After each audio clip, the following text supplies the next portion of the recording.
We are continuing in chapter 30 of Proverbs, starting at verse 15, where we have a bit of a section here.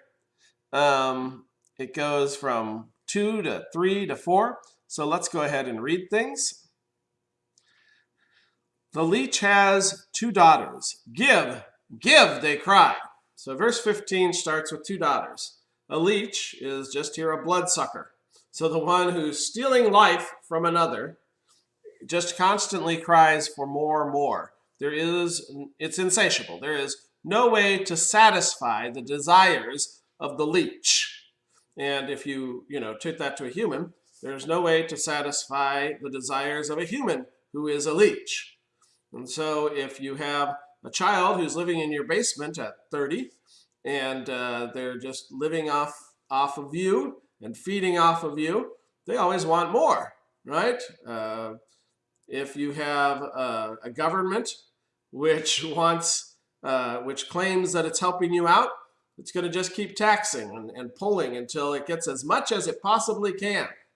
And sometimes it feels like the public school system. You give them what they desire, you vote more taxes, and then what comes up? More taxes. They just want more and more and more. Give, give, give, give, give! Charities. Have you ever looked in your mail? You give to one group and suddenly you're getting letters and you're always getting it from that same group. More and more. There just never seems to be an end to this desire of the leeches to take more and more from you. Okay?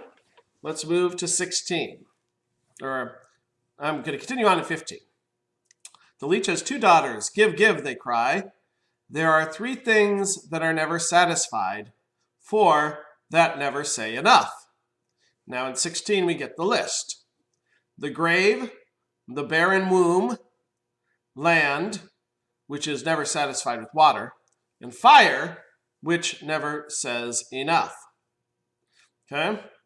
So the grave, certainly the grave is never satisfied. It just wants more and more. You can put in as many bodies and the next body goes in and more bodies come. In other words, death is limitless. You can't avoid death and taxes. They're both the give.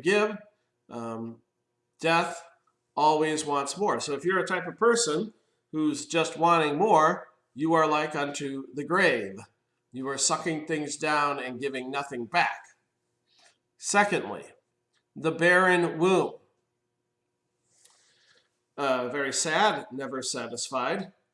But it's saying if a woman wants for her child and she cannot have a child, there's no consolation. She desperately needs a child. And nothing that can be done, nothing external will satisfy that except a child. And so, again, if you're the type of person who's saying, give, give all the time, I want, you are as sad and as desperate. And it's amazing what people will go through to get a child when they're desperate in that situation, as desperate, seeking anything to have a child. Land, which is never satisfied with water. We know this here. It rains and it seems to rain forever. And then a couple of weeks later, the farmers are saying, well, we need some more rain. You always need more rain. Okay, again, it's going to be a constant thing. If someone's give, they're never going to give up. And you're going to think, oh, I finally gave them what they need. No, they want more. And finally, fire, which never says enough. I think that one's fairly obvious. And once the fire says enough, it's gone. It's dead. As long as there's fire, it has to keep burning something. Unless it's a burning bush.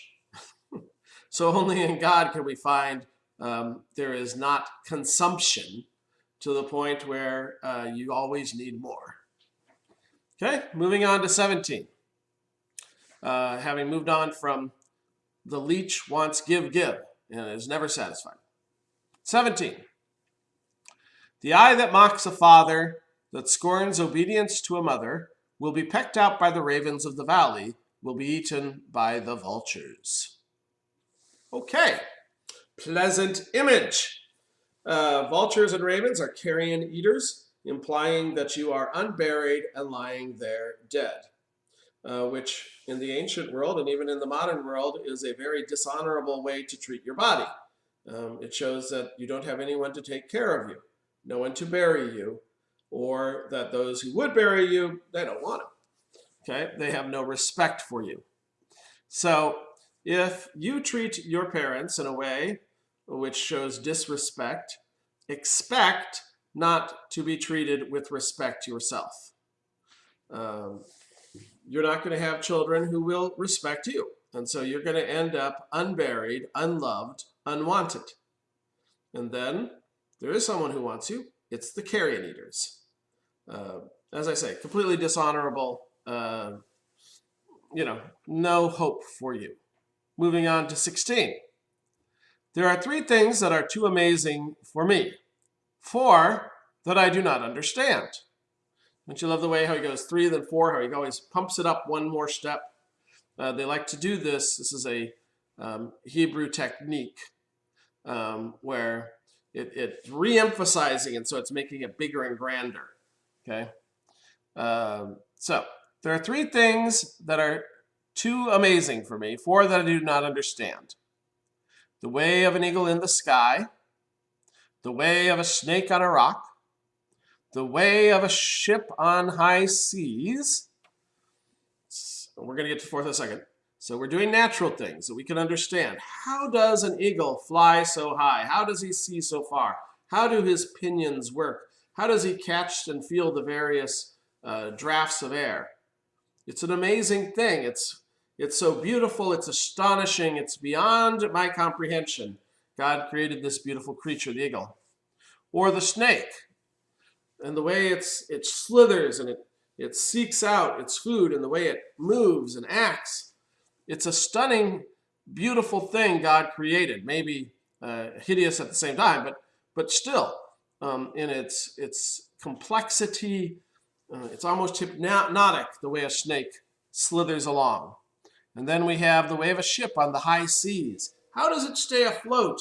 How does it go through the waves? And when you see the giant waves, high seas, right, crashing around it over the deck, how does it make it through? How does it find its way through the vastness of the ocean to the far shore? How did Columbus make it all the way across, or Magellan's crew make it all the way home? Amazing things. And then the final one that I didn't read yet, and the way of a man with a maiden. Okay, so this I do not understand. This is amazing to me. Being Twitter-pated, being entranced, having your entire life flipped around, having an entire focus. Sometimes you see a man transform his entire behavior. Suddenly, he smells nice. Suddenly, he's spending time in places with clothing, and he's dressed to the nines. You understand that old idiom. All these things he's changing. He's combing his hair. All these things he's doing, and he's treating her gently and with beautiful words he'd never say, and spouting poetry and giving her gifts. It is an amazing thing how God transforms a human when they fall in love, when they're around, a man is around the young woman whom he loves. Okay, we'll stop there and we'll continue with our final one for today.